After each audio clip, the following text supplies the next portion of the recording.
नमस्कार, स्वागत है आपका एनएमएफ न्यूज में। मैं हूं आपके साथ शबनम। संघ और बीजेपी को घेरने के लिए अक्सर कांग्रेसी चिल्लाते हैं कि आजादी की लड़ाई कांग्रेस ने लड़ी। सवाल पूछे जाते हैं कि आरएसएस बीजेपी ने क्या किया। बलिदान का महिमा मंडल होता है।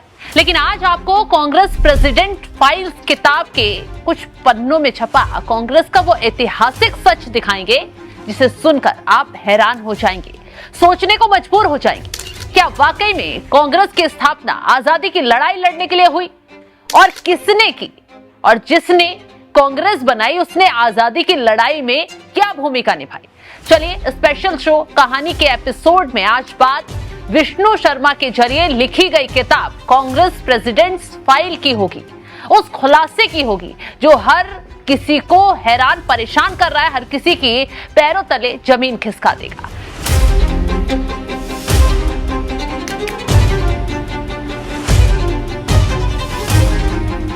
क्या आप जानते हैं कि कांग्रेस का संस्थापक कौन था? नहीं तो जानिए, कांग्रेस का संस्थापक था एओ ह्यूम।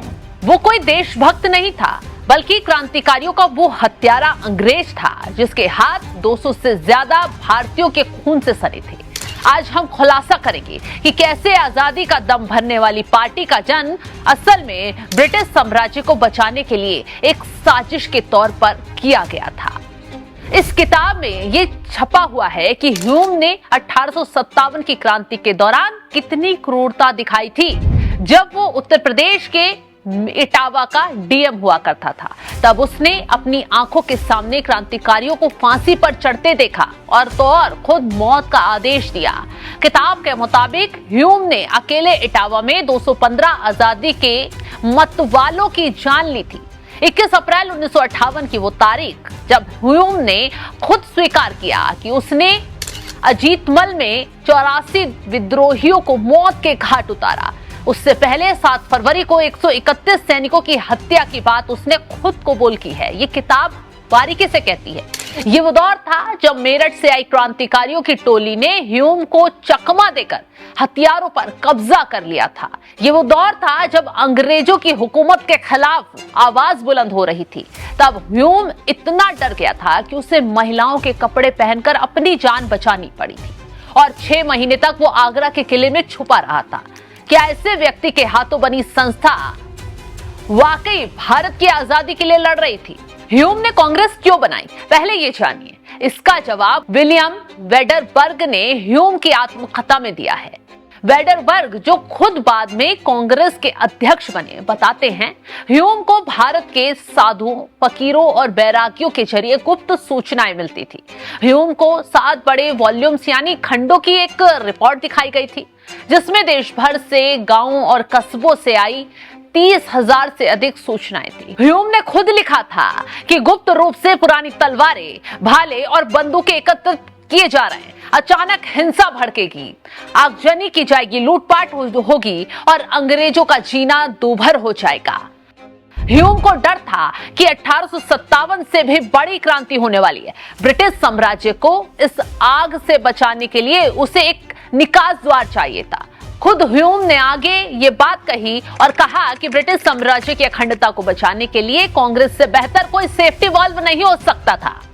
यानी उस वक्त कांग्रेस का मकसद आजादी नहीं बल्कि भारतीयों के गुस्से को ठंडे बस्ते में डालना था ताकि अंग्रेजों के खिलाफ विद्रोह खड़ा ना हो सके। और इस पूरी योजना के पीछे असली मास्टरमाइंड था वायसराय लॉर्ड डैफ्रीन।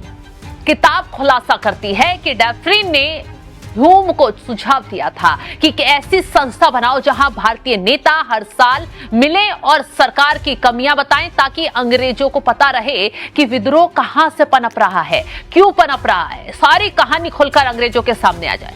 लेकिन डैफ्रीन ने एक शर्त रखी थी, मेरा नाम कहीं से कहीं नहीं आना चाहिए। ह्यूम ने कोलकाता, बंबई और मद्रास के नेताओं के सामने डैफ्रीन की योजना को अपना बताकर पेश कर दिया और 1884 में थियोसोफिकल सोसाइटी के सम्मेलन में इस योजना पर मोहर भी लग गई और इंडियन नेशनल यूनियन बना जो बाद में कांग्रेस कहलाई। अंग्रेज इतने ज्यादा खुश हो गए थे इस चीज से कि उन्होंने दूसरे अधिवेशन में वायसराय डैफ्रीन ने खुद कांग्रेसी प्रतिनिधियों को शाही भोज दिया। क्या कोई दुश्मन सरकार अपने खिलाफ लड़ने वालों को दावत देती है?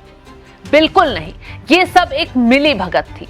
ह्यूम के पिता जोसेफ ह्यूम भी भारत में रहे थे और ब्रिटिश नीतियों के आलोचक थे, लेकिन एओ ह्यूम का चरित्र अलग था।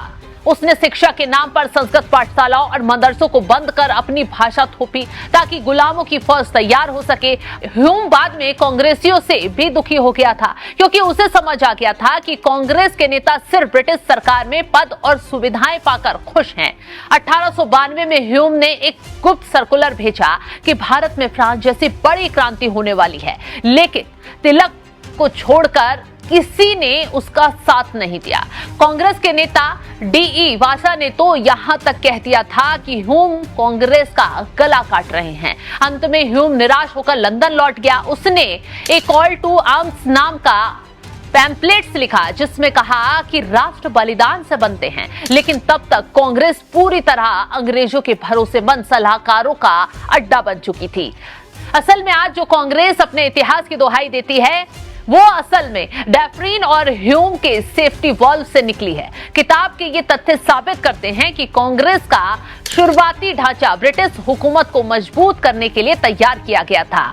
जिस एओ ह्यूम ने सैकड़ों क्रांतिकारियों को फांसी पर लटकाया, उसे ही कांग्रेस का पितामह माना गया।